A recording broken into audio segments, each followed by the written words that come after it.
Can you play Cartel?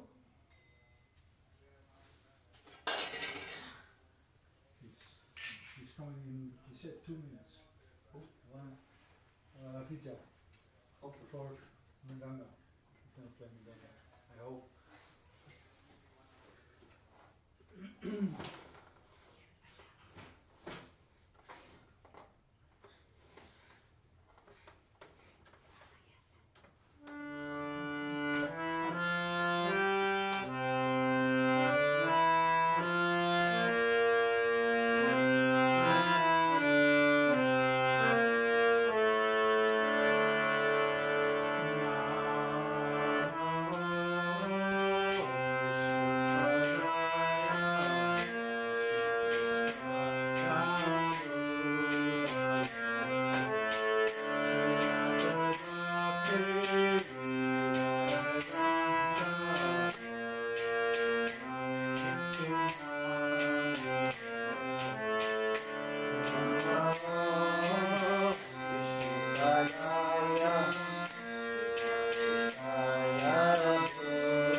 Hare Krishna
Jaya Shri Krishna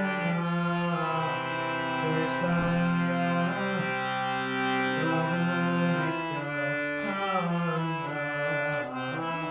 Shri Advaita Gadadhara Srivasari Gaura Bhakta Jaya Shri Krishna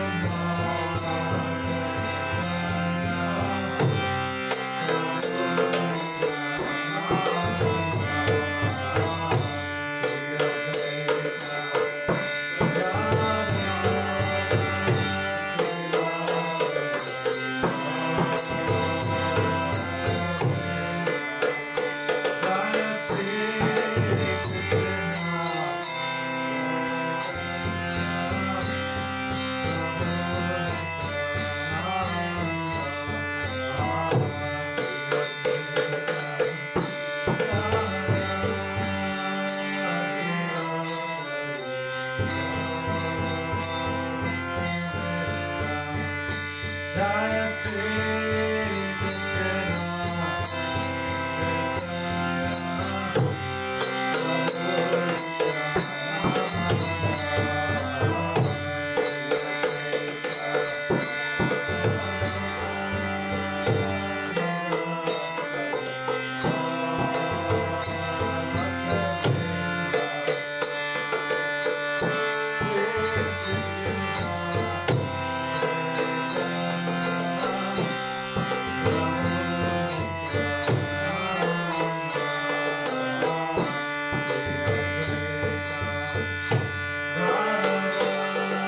Krishna. Hare Hare Krishna. Krishna.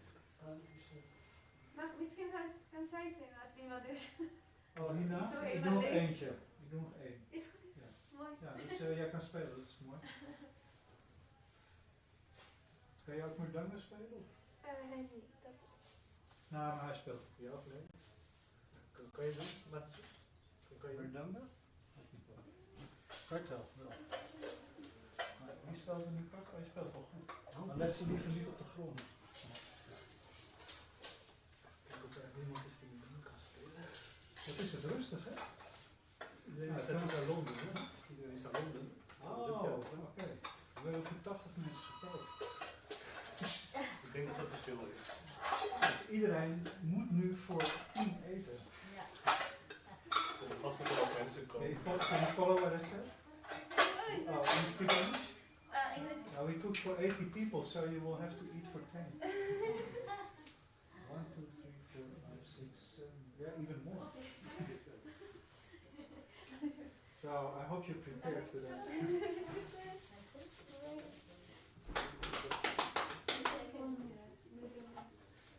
Oh, Vijay, kom je? Vijay, kom je spelen? Ja, Mataji gaat spelen. Oh, is dat met een goed zo? Een beetje. Maar zij is een stuk beter dan ik. Alleen in noodgeval. Met natuurbestrijding.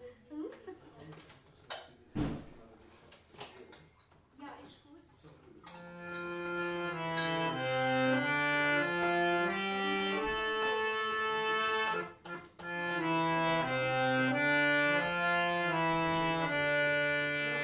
Hare Krishna, Hare Krishna, Krishna Krishna, Hare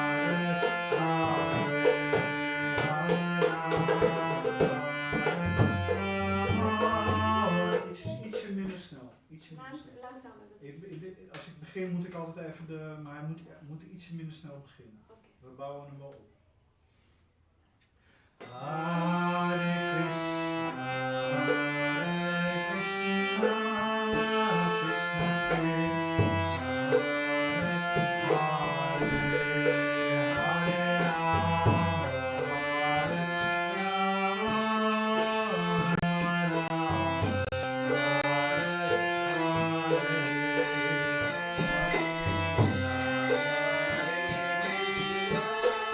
Krishna Krishna, Hare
Is dat je dochter?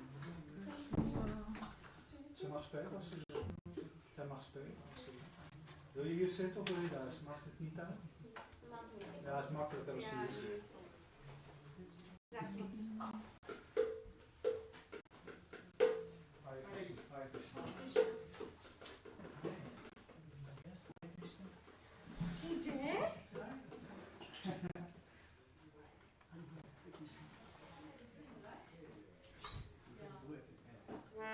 Kom eens. Moet je me dunsen? Kom maar, jullie gaan me dunsen. Als ze staat op de grond.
Hare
Hare Krishna. Before coming today to Swaminathan Temple, the Sunday Love Feast, Want die kant ook over nu? today's lecture will be given by His Grace Jagadish Prabhu. Kindly offered to do a video at the last moment. So give him a big Haribol for that. Haribol!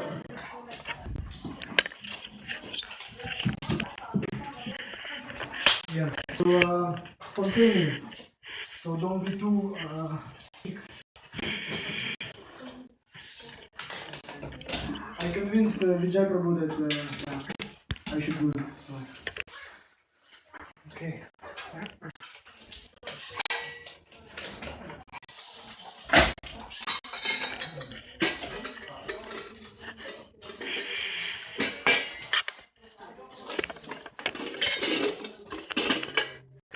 Can you put the sound a little lower? Yeah, I can do that. At least here, because it's quite loud. Die oortjes van mij niet. Nee, maar hij staat gewoon.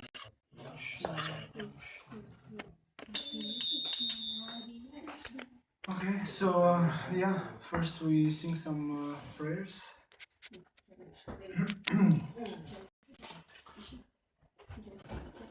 Jaya Radha Madhava Kunja Bihari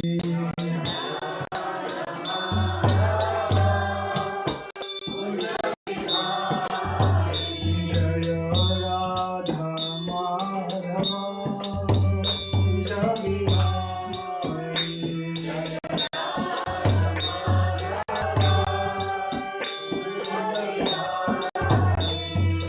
Gopi Jana Vallabha Girivardhari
Yamuna Tira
Okay.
So yeah, we try to speak a little bit on the topic of the Bhagavad Gita. So as I said, this class is completely spontaneous, so I don't even know which verse we're gonna read. So I'm just randomly now choose something, and then we try to discuss a little bit. The only thing I don't know, like maybe everybody can come here and then just form like a more I don't know. Like so we don't have this in the middle this dead because then the energy will go away. You know? Thank you. Yeah. Yeah, right. So Bhagavad Gita is interesting actually. I'm in one chat, Telegram chat, about completely other topics than spiritual, and there is this one woman, and then we were just already know each other, not personally, but in the chat, just in the Telegram chat. But we know each other already for maybe half a year. We keep talking to her. It's about some financial matters. But yesterday, I don't know. I just finally had such an inspiration because she seemed like to be quite a spiritual person. And yesterday, all of a sudden, I just wrote to her straight. Do you know Krishna? And she's from UK. She's like, no, I don't know who's Krishna.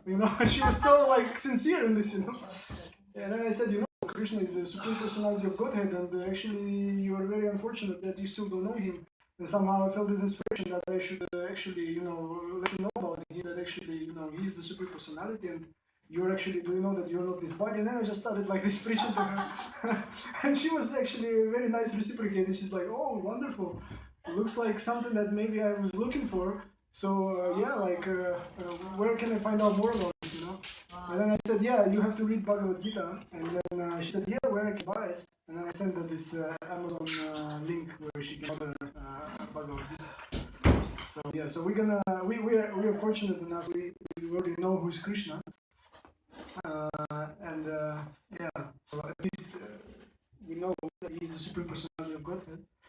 And now we're just trying to deepen our knowledge about Krishna by reading Bhagavad Gita. Yeah, so let us choose some verse. Alright.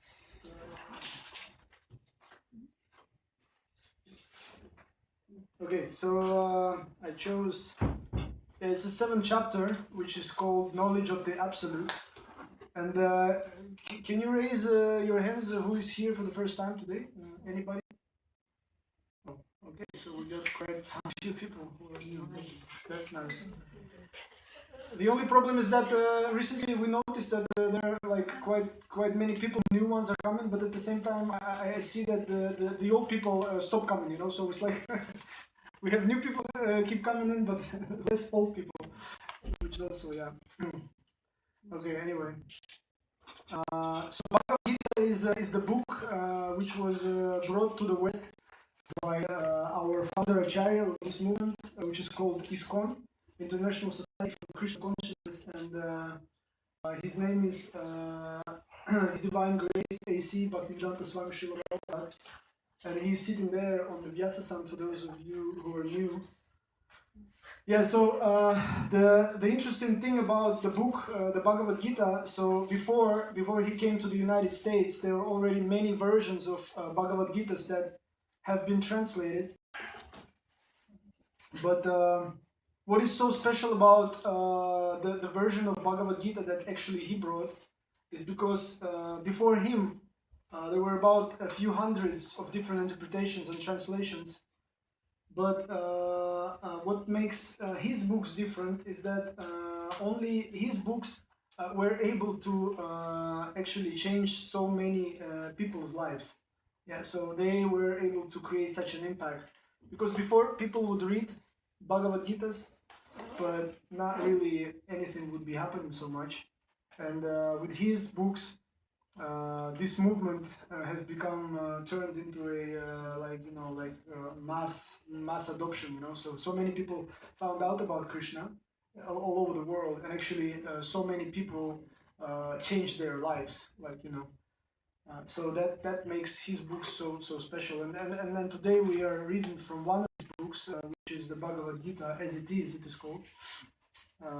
Yeah. So we will read the text, and then I will have a small talk, and then we can discuss a little bit. Yeah, so it is chapter number 7, verse number 7.6. And first we read the Sanskrit. Etad yonini bhutani sarvaniti upadharaya aham Krishnasya jagata prabhavo pralayastadha. Yeah, and well, since we don't have the text, so I'll just go to the translation. Which verse is this? It's 7.6. Yeah, chapter number 7. Yeah, so the translation, all created beings have their source in these two natures.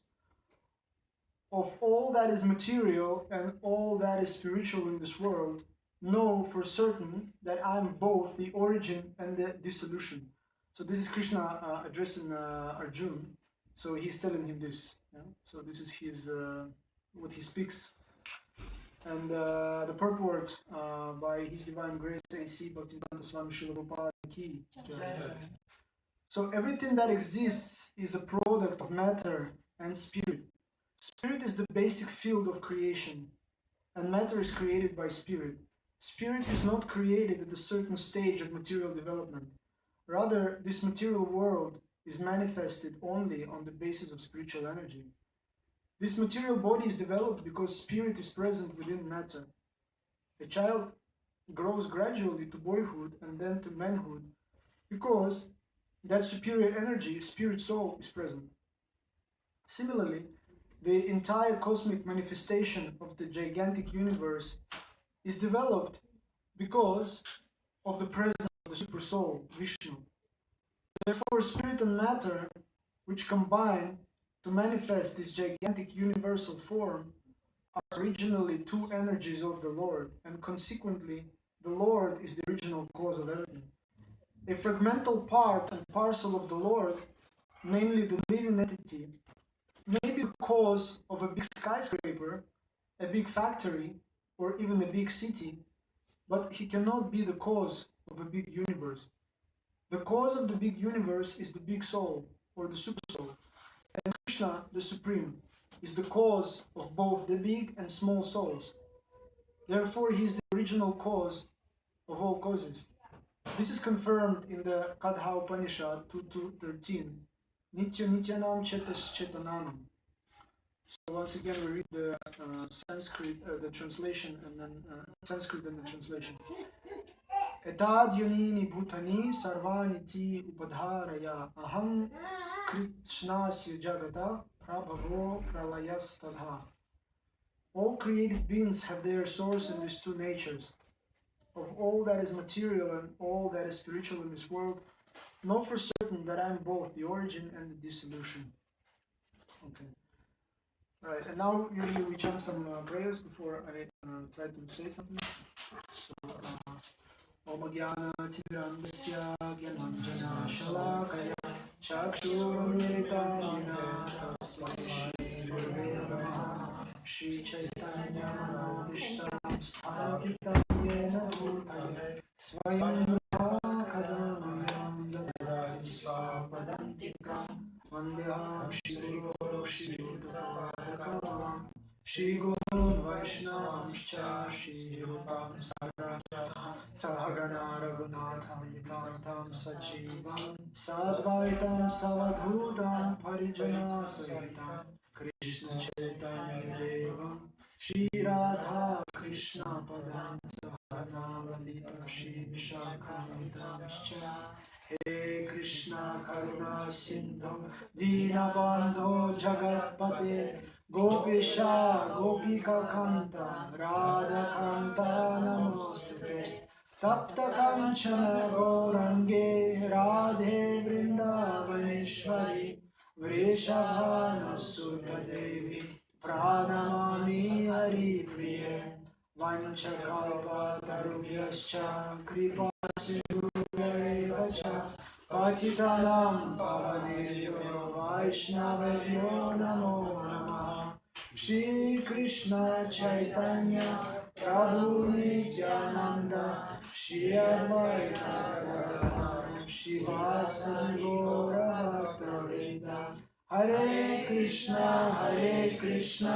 Krishna Krishna Hare Hare Hare Rama Rama Rama Hare Hare Namo Vishnu Padaya Krishna Prishtaya Bhutale Srimate Bhaktivedanta Swami Niti Namine Namaste Sarasvati Deve Gauravani Pracharine Nirvishesha Shunyavadi Paschatya Deshatarine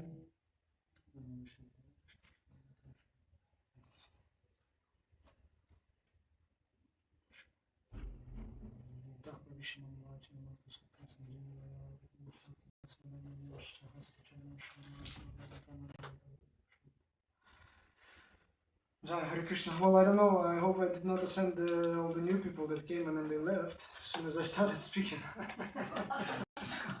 I don't know. Now I'm a little bit paranoid that maybe I did something wrong. You know? Okay. Yeah, because like there is this story. My Guru Maharaj is saying that that's what I've been thinking now. There was this some new people. They would be coming to the temple and. Some you know like ecstatic bhaktas who were just you know just joined the movement. They were given the lecture, you know, and and then they were like trying to convince these new people like about the philosophy, you know, and everything that it led to is just a bunch of like arguments and at the same time like a lot of confusion, you know, like. And then they would be constantly like, you know, arguing with each other. And that would repeat like multiple times. These guys would come to the temple and basically everything that will end with this, you know, lots of fights and they wouldn't believe in this and, you know, and it's just a complete mess, you know. And and then at some point this, and Guru Maharaj is saying that these bhaktas, they would say like good things. They would say, you know, proper things like, you're not this body, you're the soul, and like everything according to the Shastra. But somehow these people, every time they would leave like completely like confused and completely negative and, you know, completely frustrated and angry, you know, without even want to you know, to be close to this whole thing. And then at some point, this other devotee, they called him to give a lecture. And his name is Madan Mohan. He's in Russia. He's quite famous. Really sweet. I mean, really pure devotee, you know. And then he came, and I don't remember what was the context. Oh, and these bhaktas, they were so like they were trying to warn him that these people are here, and then we'd be trying to preach to them that, you know, be careful, like try to say something, but they didn't have time eventually to even tell him that. And then during the whole lecture. These bhaktas, they were who were giving lecture. They were like all wondering like what will happen now, because you know, like they would think that it will be a disaster again. You know, like these people already are not able to accept anything, and now they were even a little bit worried that they will start assaulting this pure devotee, senior pure devotee. And then to their surprise, what happened is that at the end of the lecture, these people who would be like completely attacking them and like would be like in such a anger, they were like almost bowing down to this lecturer, and like they wanted to now accept everybody, like Krishna, Srila Prabhupada, everything. Although the lecture was like he was given some basic things he was telling them, just like some basic things. And so Guru Maharaj is saying that this is actually the power of pure devotee. He's just doesn't matter like what he says, just how he says it. Anybody who comes into his aura, they ultimately feel Krishna, and this is what's important. So when these people left now, I would be a little bit paranoid that I'm like one of those, We haven't said anything yet. So. Yeah, so I guess that's a good excuse. Yeah. Okay. Anyway, thanks for encouragement. Anyway, so here some very important thing that Srila Prabhupada is trying to tell us, that everything that actually exists is ultimately Krishna, the supreme personality of Godhead. He is the ultimate source of this. Because sometimes, even when we already start, practicing, we started following this path. I don't know, maybe some of you can relate to that. Sometimes we have this kind of still conflict that, we kind of like try to we see that we're still kind of separated, like this is my material life with all this havoc and my work and my family and all my problems, and this is like my spiritual life. Like when I come to the temple, at least I get some association with the devotees, everything feels so nice, but then again I have to go deal with all this, and it's like kind of like in conflict. Who can relate to that? Anyone? Yeah. Like I come here, I feel like so inspired, I feel so much like high energy, yeah, it's so nice, everybody's so nice. Naturally I feel like I want to serve everyone, and it's just prasadam is so tasty, yeah, and everybody is just so nice, the deities are so nice. And then as soon as I get out of this building, yeah, I just get sucked in with all the plans and all these deadlines that I have to keep up with, and all these people around, and everybody wants something, and all this work, and sometimes it becomes very stressful because, I become confused, Like one side of me, like actually really want to be like this devotee and want to serve and want to, serve to Krishna and read and do these things, and then the other side of it says that but still I have all these things that I have to do. But at the same time, they're so stressful, and then I might get very confused and stressed out. But ultimately, what Krishna is trying to say here to Arjuna, and Srila Prabhupada is saying that in the purport, that actually everything, the whole creation, there is no such a thing as spiritual or material. At the end of the day, everything is spiritual, because even the material energy is still the energy of one creator, who is Krishna. And it's like if you read Prabhupada's books, then you listen to his lectures, he often likes to give this example of an electricity. So just as the electricity, it's the same energy, same electricity, but it can produce two completely opposite things. So in the summer, when we turn on the AC, it can produce, like in India, this AC just pumping up like, when you're not used to it, like I remember the first time you come to India, and then it's so hot, like, and then you get inside the house, and then it's like so cold, always this such a difference.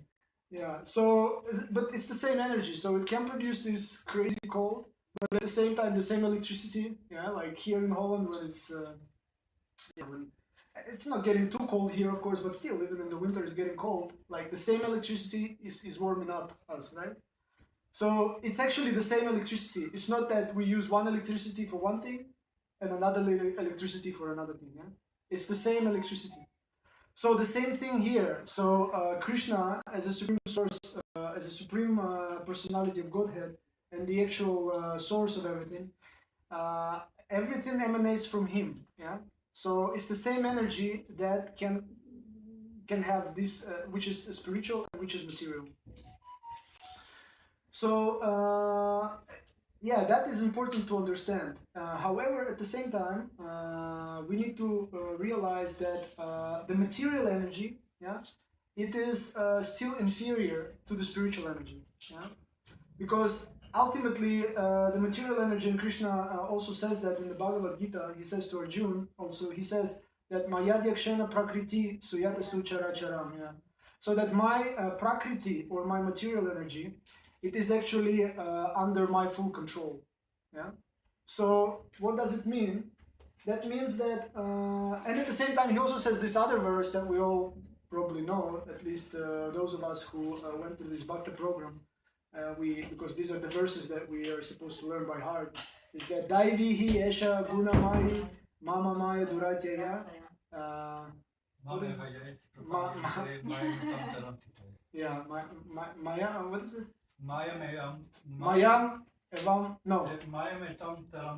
Yeah, that is the final part, but yeah, okay. But anyway, the idea of that verse is that, yeah, the idea of that verse is that Daivihi Esha Gunamai. He says that actually this Maya, or this Mahamaya, this external energy, it's actually also Daivi. It's divine by its nature.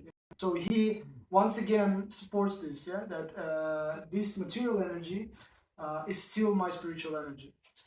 And so, then the question is how to actually remember that, and how to actually make sure that we are not getting under the spell of this material energy.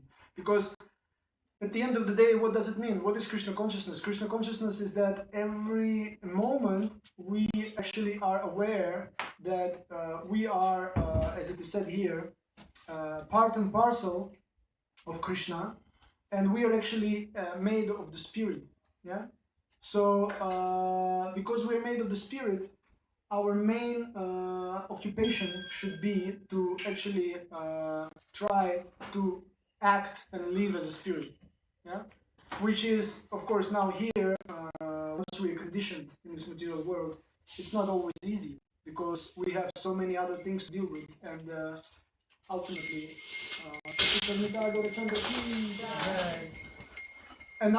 we are conditioned by our body and by our mind, which are the products of this material energy. Yeah. But for us, if we want, we know that because we are not actually from this energy, we are from the spiritual energy. And because we want to be completely happy, as this is our main occupation, yeah, if you think about it. Like if you analyze your life now, yeah, everything that we do, ultimately, we just want to be happy. Yeah, like everything that we do, we want to be happy. But ultimately, we have to understand that in order to be completely happy, we can only do by actually reviving our our original consciousness, yeah, which is this spiritual consciousness. And because if we cannot revive that, if we cannot connect to our spiritual consciousness, then by definition or by design, as how we have been designed, we will never be completely happy. And unfortunately, this is what this modern civilization is doing. Is basically showing us all the time, on every step, that you can become happy materially. Yeah, that's just like the trap. Like yesterday we were talking with Muktidatri about this. That it's such an absurd. Like they keep telling us that in order to be happy, you have to do something. You have to have something, and you have to do something. Yeah, and especially they say the main emphasis is on work. You have to work a lot, then you can become happy. So you have to work hard, and then at some point you become happy. And the funny thing is that if you look at it, like there is this saying that when we are young, we are still trying to work hard to earn a lot of money, because then we think that we can enjoy that, right? But then they say that the rest of the life, once we have all the money, we keep paying for the medicines and for other things, you know, in order now to feel more or less okay, you know. So it's a funny idea. Like first they give this idea to us that we need to be happy. In order to be happy, we need to work hard, and then we work hard, and then at some point again we're like this donkey, you know, with this carrot. Now we think that okay, now in order to be happy, I need to at least support my body, so I need to buy all these vitamins and medicines, and then go to these doctors and stuff like that. So actually what is happening is that like we are constantly into this kind of brainwashed illusion that in order to become happy, I always need something else, and it just keeps on going, and then the time flies by, and then at some point we realize that where is this happiness? We miss something, you know. And imagine people who doesn't have this Krishna consciousness and this knowledge. Yesterday I was also thinking about that. Such a miserable life. Like here I go on the street always. What is the name of the street? The big one there? Ferdinand Bolstraat. Yeah. So I go on this Ferdinand Bolstraat, and there is this here on the corner. There is this house with all the old people living. Yeah? And like I always look at this house, and I'm like, it's like a nightmare. On the one hand, externally they look kind of happy because all these old people there. Here in Holland, at least, you know, it's a good system. At least they're protected. I mean, it's not like in Russia where I'm from originally. There, like nobody cares so much. So the old people, they completely like forgotten. At least here they're given some nice facilities. So at least for the body, you know, they're protected. But if you really think about what they're going through, you know, you just look at them and you can see it. If you really look into their eyes, I mean, what is this? They're just trying to how do you call it? Like settle, and just each one of them is like waiting. Okay, when this day will come, that okay, is over. And like completely no hope, nothing so exciting, you know. So every day is the same thing. Probably some girl which is paid by the government will come to them, take them on this trolley, go outside. At the same time, she hates her, but she needs money because that's why she goes there to take care of her. You know, not that she really likes to do this, but she needs to take care of her because she also has her own obligations. And if you really look at that, the whole world is like that. Everybody is doing something because they are forced to do it. You know, because they need money, they need to pay the bills. The bills are going like crazy every day. They can't get in the mailbox, so people need to work.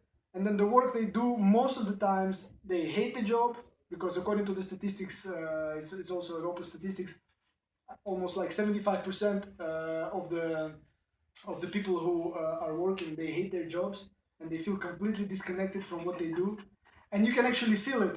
Every time you go somewhere in some institutions, or you call, especially here in Holland, like if you call some customer service or something, such a thing as customer service in Holland completely doesn't exist. It's just, if you call somewhere, they always put you on some hold for forever. And then even if somebody replies to you, you can feel it in their voice that as if you called them now and you ask them to give you $1 million or something like that. They talk to you like, I don't know, like they would never like to see you again, or you never call them again, you know. They don't want to deal with you. They just want to do everything just to avoid you, you know. Like I went to MediaMarkt one day, and then the guy is there. He's one guy hustling there, like among all these customers. And I said, hey, listen, I really need to buy it. He said, oh, I'm sorry, I have like 5 people in the queue already waiting for me. I said, okay, so when you can talk to me, I just need to ask you a few questions. Yeah, I'm sorry, I cannot do that, anything, you know. And he's the only one for the whole floor, you know. Yeah. And he's hating his job, you know, you can see it, you know, he doesn't like it so much, but he has to make money, you know, he has to pay, you know. And that's how they made this whole system, is that first they gave us this idea that to become happy, you need to work hard. And now to work hard, they put us in this thing that we need to work hard, and then to work harder, and then and then maybe you become happy, but at the end of the day nobody is happy, and then everybody comes to Amsterdam to smoke a joint, and go to the red light district, and in the hope that at least that will give them the happiness. But ultimately, why they want this joint and why they want this red light district is also why, because they are just too stressed. Also, not because actually people are not so bad because they want all this, you know. It's not that they're so bad. It's just because, imagine, their mind is so agitated. They're suffering so much. The mind is just so like burning, you know, from all these problems that they have, you know. And it's like, you know, in order to pacify it, they don't have any other option. They just need maybe to smoke, to go have some sex. Because when you smoke or you have some sex, for some minute, just like with the baby, you know, those of you who have a small baby, when it cries, so what you do, you need to distract it with something. For some time, it's silent, and then again, you need to show something again it's silent. That's how the baby is born, you know. So the same is the mind. When a person is completely agitated, the mind is tired. It's just a tired mind. You know, it's just completely agitated. And so he needs some distraction, because at this moment when he has this little sex, or he has this joint or some other drug, or he buys something in the shop, for some second the mind is distracted. He kind of feels he's happy at that moment, but actually this is not happiness. This is just a distraction from his suffering. And this is the problem, you know. This is why, and this is how people have been brainwashed by this civilization, that civilization is saying that actually this is the happiness, but actually it's just a distraction. Because, and this is why it is so important for this capitalistic concept of life, for this demonic concept of life, to create this consumerism, you know, this consumer society. Because if you think about it, if you're, like, I don't know, maybe one of you can relate to that. Like when you're, I don't know, maybe sometimes when you really had a very thorough and deep japa in the morning, or I don't know, you maybe went worship the deities, or you were here on the Sunday program, but you had this chance to completely absorb. Yeah. So what doesn't matter. Someone maybe reads Bhagavatam and he completely absorbed. So what do you feel after that? When you're completely absorbed, when you go out, when you're completely absorbed, do you actually have the desire to now go do some shopping, or no? You don't need anything actually. Yeah, you're completely like happy, completely satisfied, right? Yeah. So the concept of this civilization is not to make you actually happy, because if everybody will start becoming happy, you consume much less. And then the whole economy as we know it today, it starts collapsing. Yeah?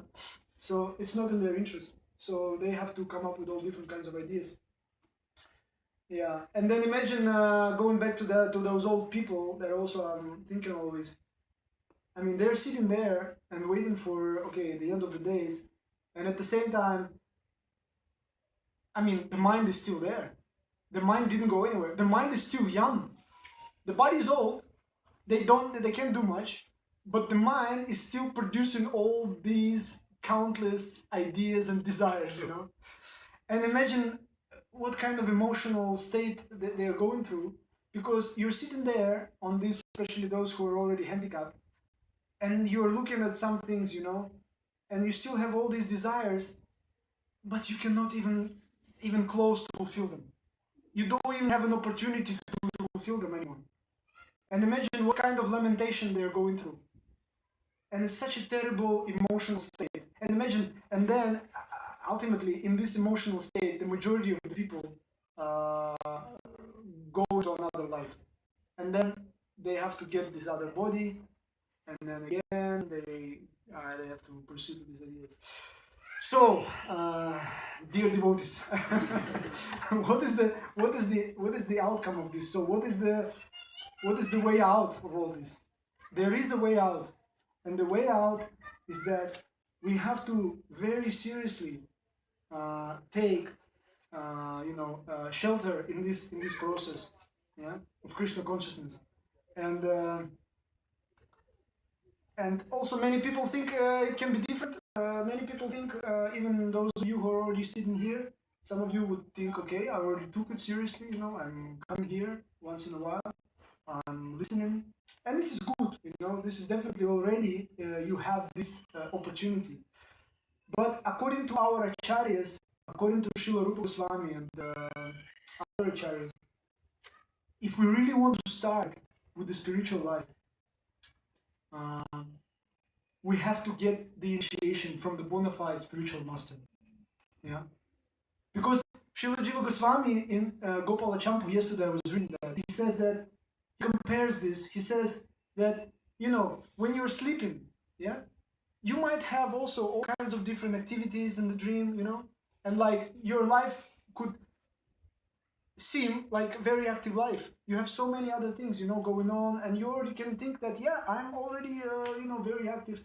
Life is happening for me, But at the same time, only when you wake up, the real life starts, right? So the same, he gives this analogy. He says that if we want the real spiritual life to start, we have to get an initiation from the real bona fide spiritual master. And I think this is what I want to end, that we can finish here, and then maybe we can discuss something, some questions that you might have, and that would be nice. Hare Krishna.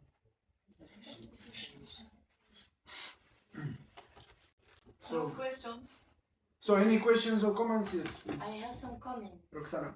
Yes, comment, please. No, I don't. I have a different point of view on what you said, including about the old people's houses. I don't see it as so dire and doomed. My grandfather was in one of them, and it was his choice actually, because he was quite sick, and such is the system that the people really have to go to work, like you said, or have other troubles that they really cannot serve the elder ones, and the elder ones feel like a burden. My grandmother used to take care of my grandmother, and they hated one another.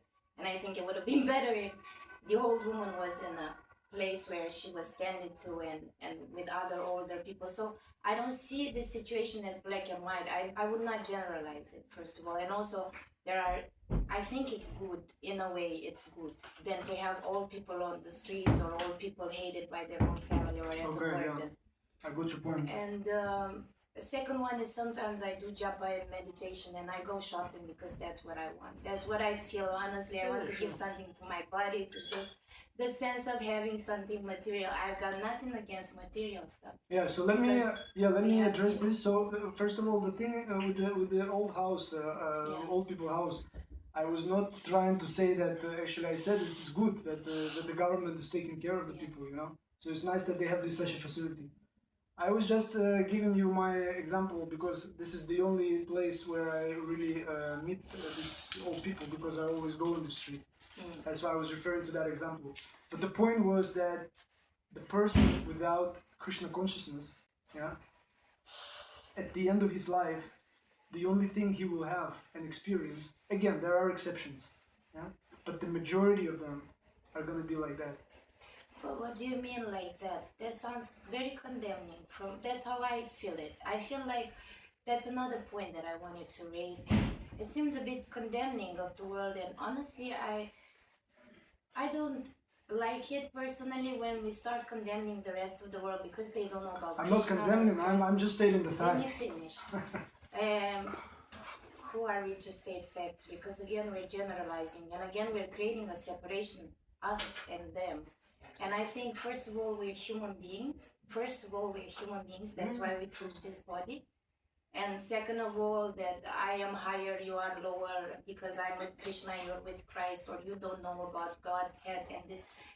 I think that created enough trouble in the past that we don't need to bring it in the present. And I see it in myself sometimes, and I've told you before that I become in a way judgmental, like, oh, these sinners that don't know about meditation, or they don't know about I'm not doing this as a. But what I'm saying, I'm not finished, sorry, is that we can also have some time for others, you know. seeing, Roxanne. I know, but I'm gonna We can finish, discuss that later on also. I'm gonna finish my idea and then Okay, finish. Yeah.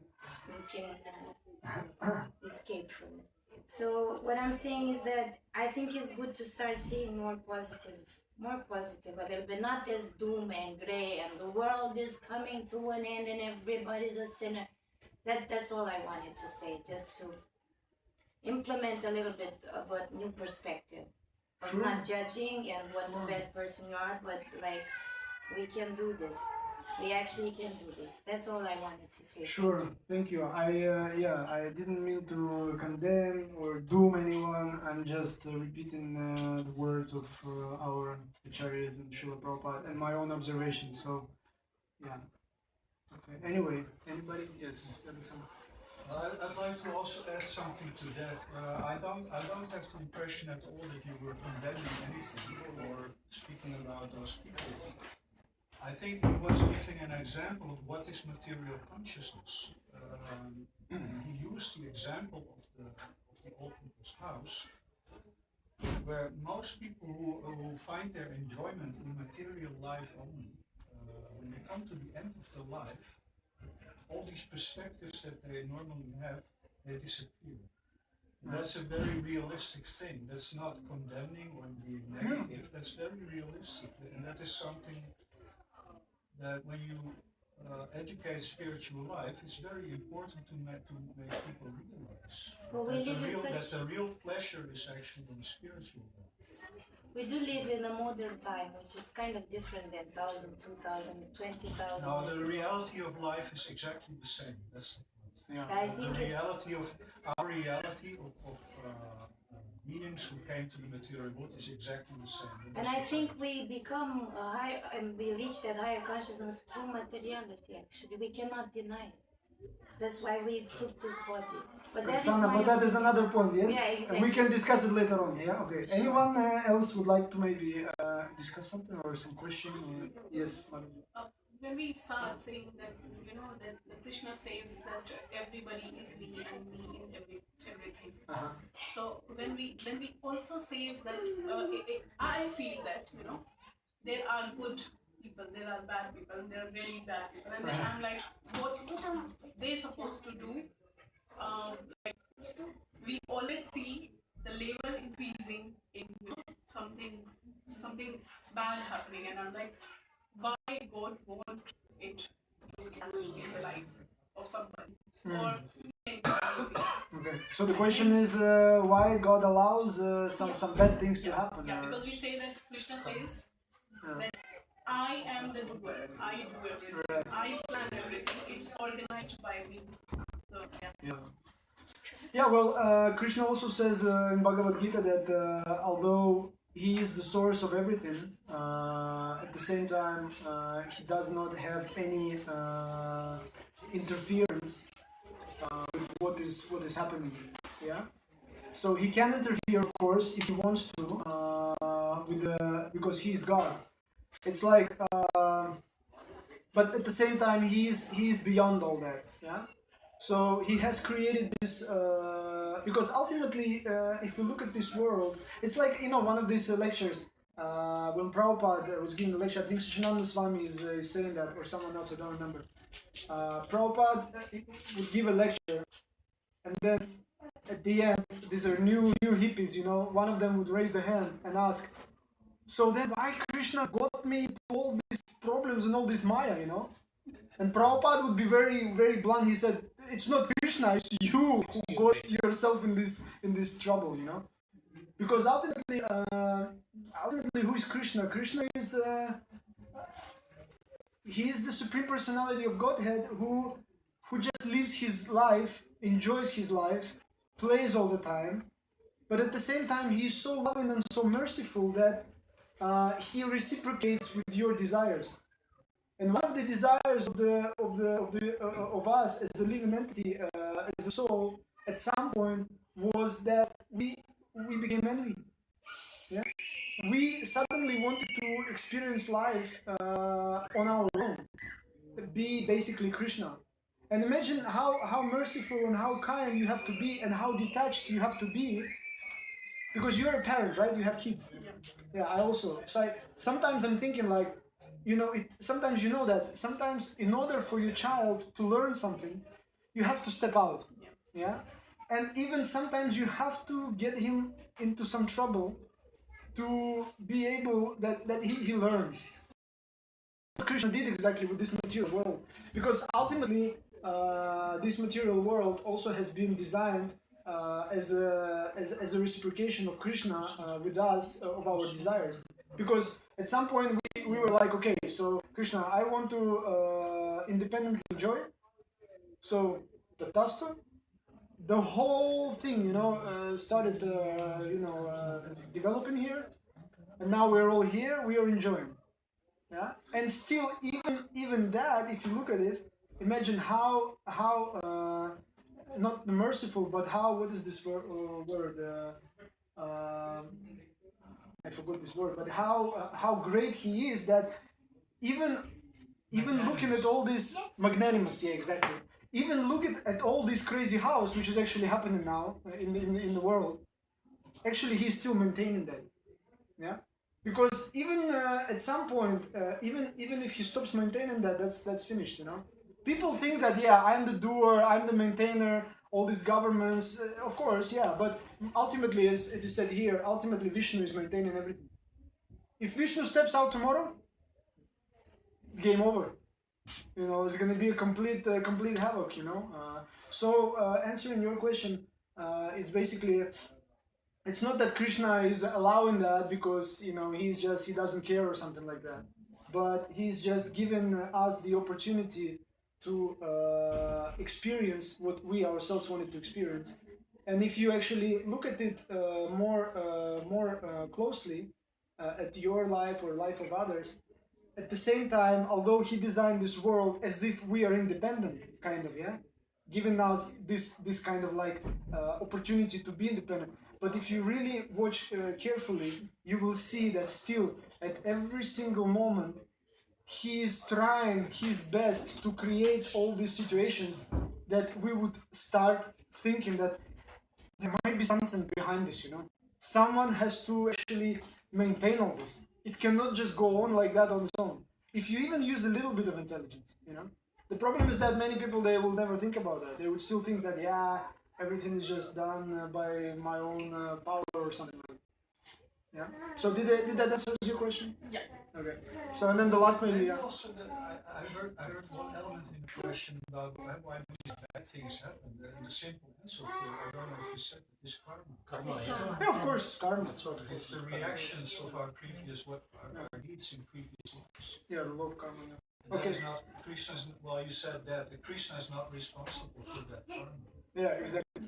So the last maybe question that we can.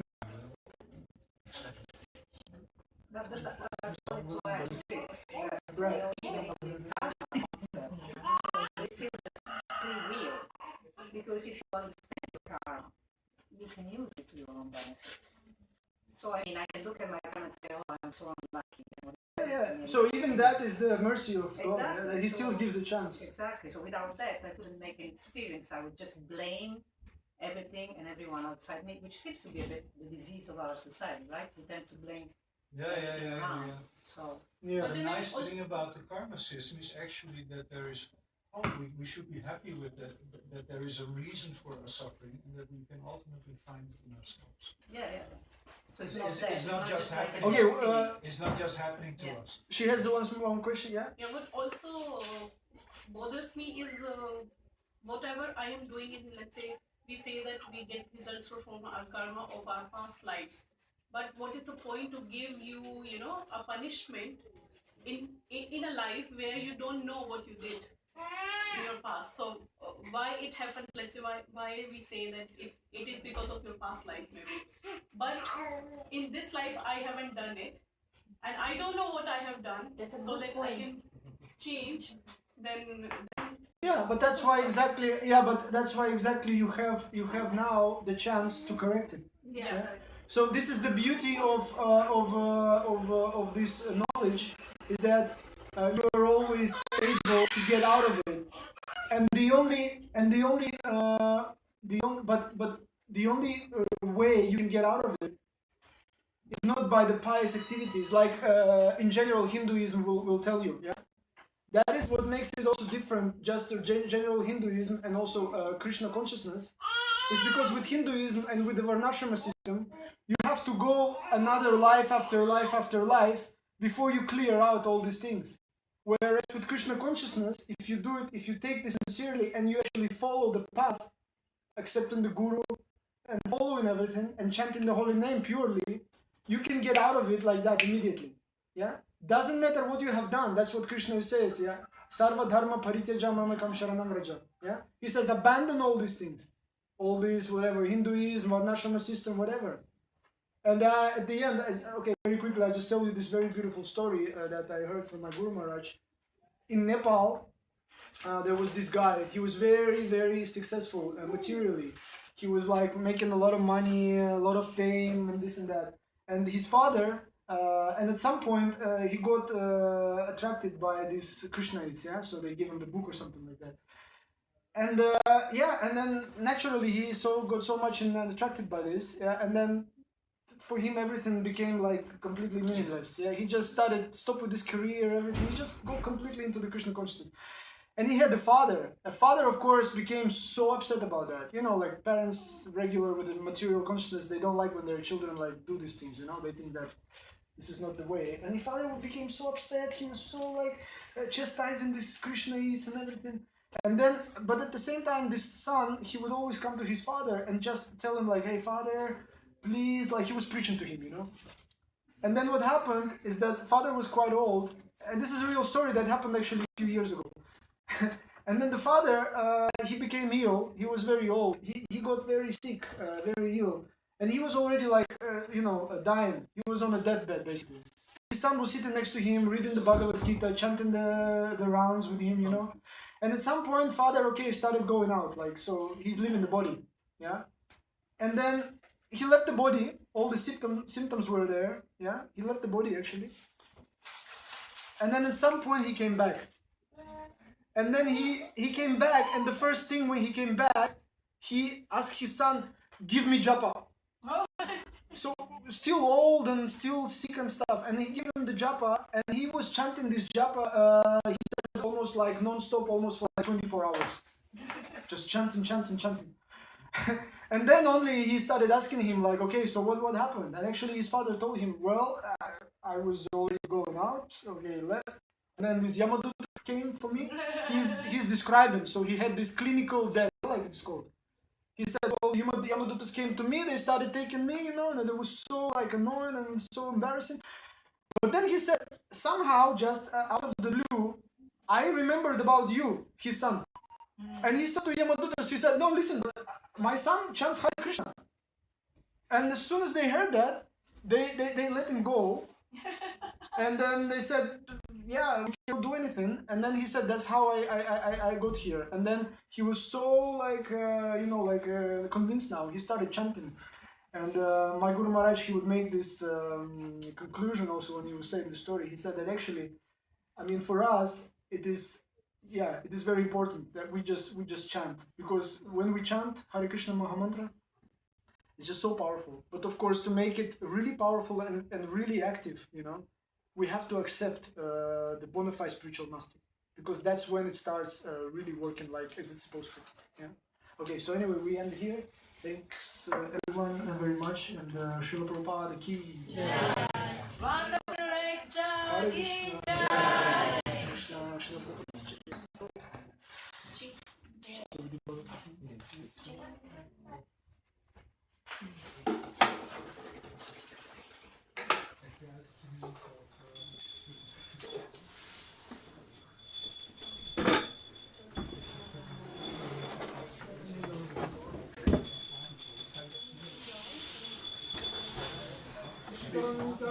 Chandra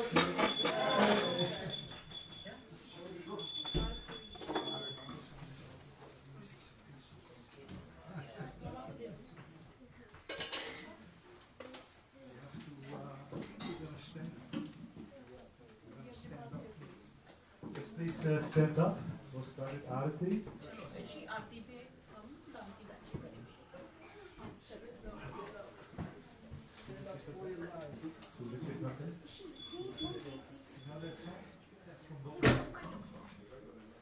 Stand up here. Shri Prabhu, please say.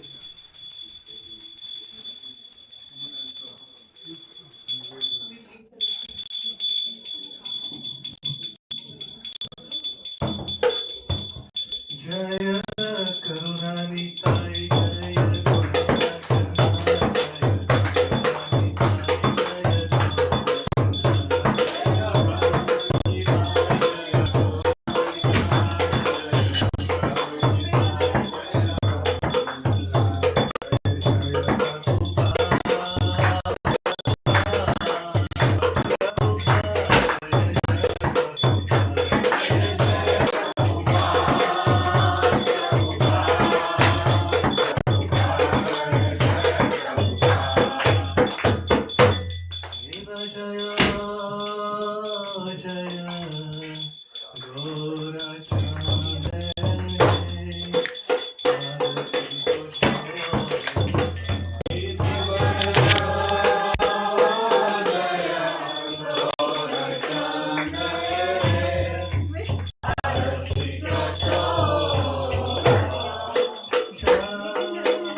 Oh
During Vishnu Paramahansa Parivakacharya Stotra Sachi Srimati Divine Graces of Bhaktivedanta Swami Srila Prabhupada Ki. This is called Founder Acharya Srila Prabhupada Ki. Ananta Koti Vaishnavinda Ki. Namacharya Srila Haridas Thakur Ki.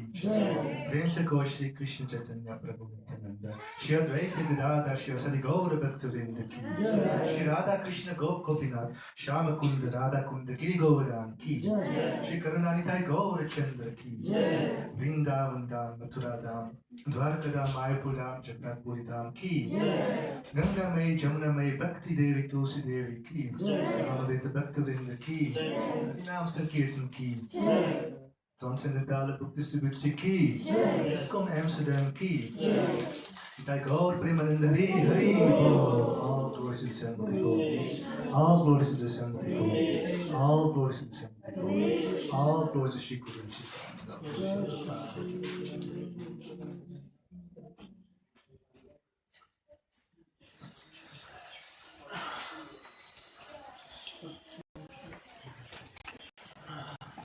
You were going to sing?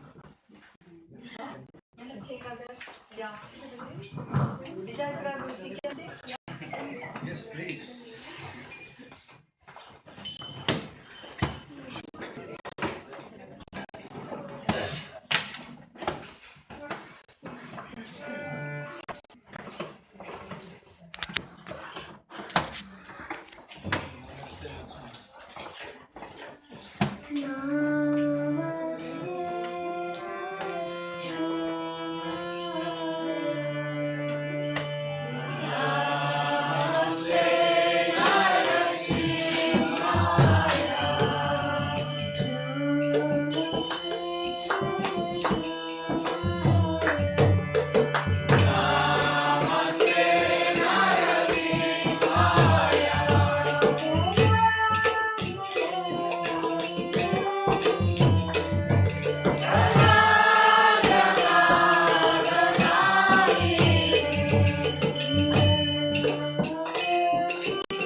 बोलो श्री सर्वविघ्नोष विनाशम भगवान की भक्त राजप्रहलाद महाराज की श्रील प्रभुपाद की सीता गरुड़ता गरुचंद्र की जय। जय करो।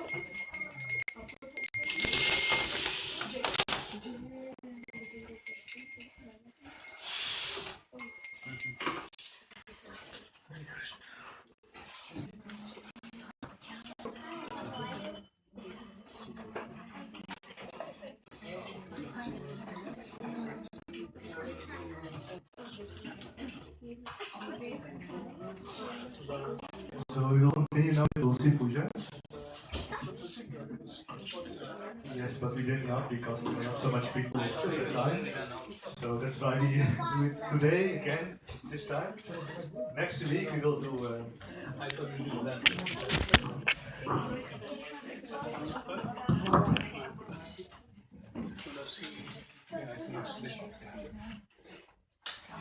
The camera is not needed now.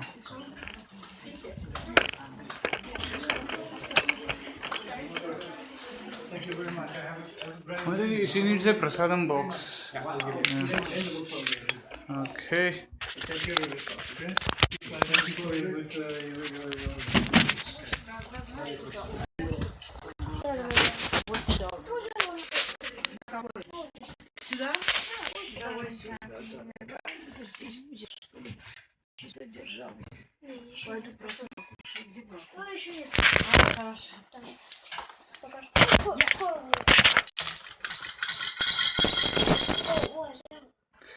А Бхагавад-гита сколько стоит?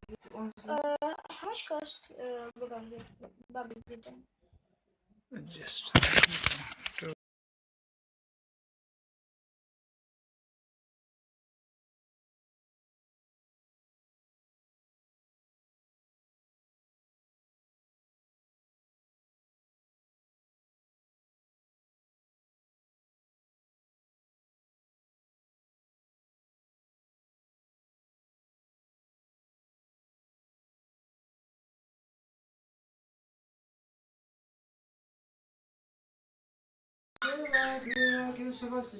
Krishna Bhakti Pradade Satyavati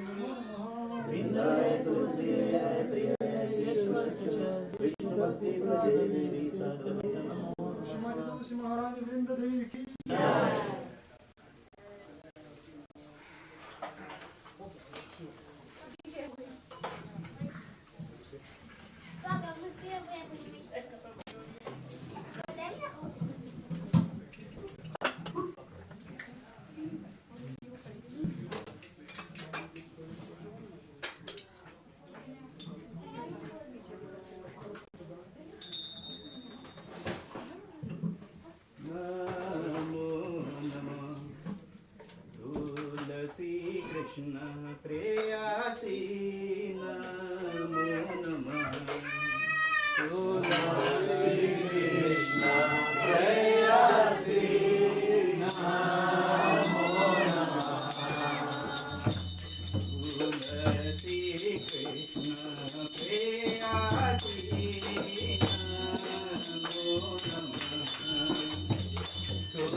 Kani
वृंदाय तुलसीदेव्याय प्रियायाय केशवश्च विष्णुभक्ति प्रदेवी सत्यवत्ये नमो नमः।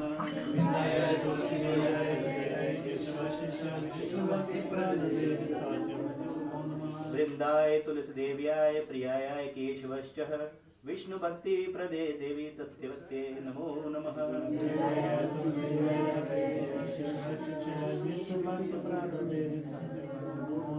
वृंदाय तुलसीदेव्याय प्रियायाय केशवश्च विष्णु भक्ति प्रदे देवी सत्यवत्ये नमो नमः।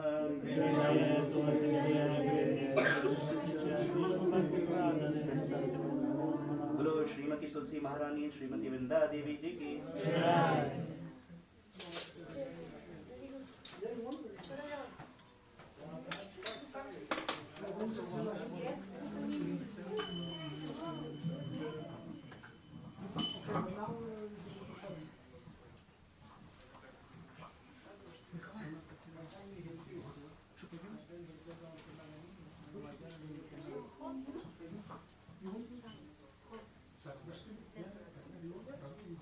Please take a seat.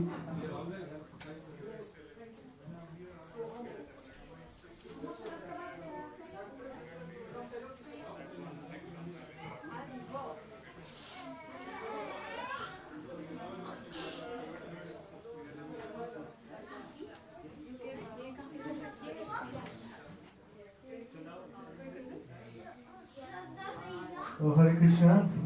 Thank you so much for coming today to this Sunday's feast. First of all, I would like to thank our guest lecturer, the last moment, His Grace Jagadish Prabhu. Give him a big Haribol!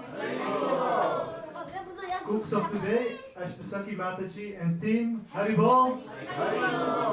Flowers of today, Bhaktin Sophia Mataji, Haribol!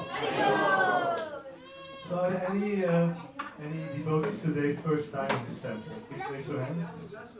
Mataji? Oh, not so much.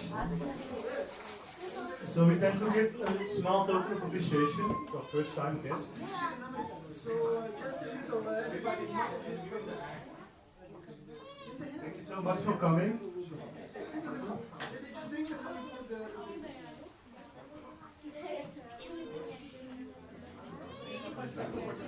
So we want to come often every Sunday from 3 till Mataji, please wait. Please wait, Mataji. Mataji, 1 second.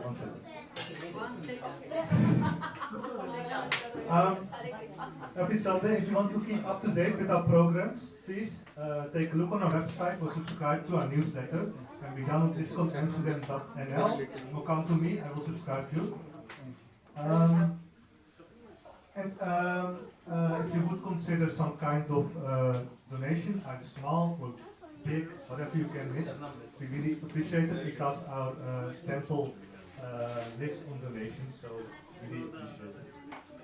Thank you so much. We will continue now with the last part of our program, the Prashadam. I would like to ask you to make rows. So the Prabhus, it means the gentlemen, make 2 rows over here. And the Matajis, the ladies, make 2 rows over here.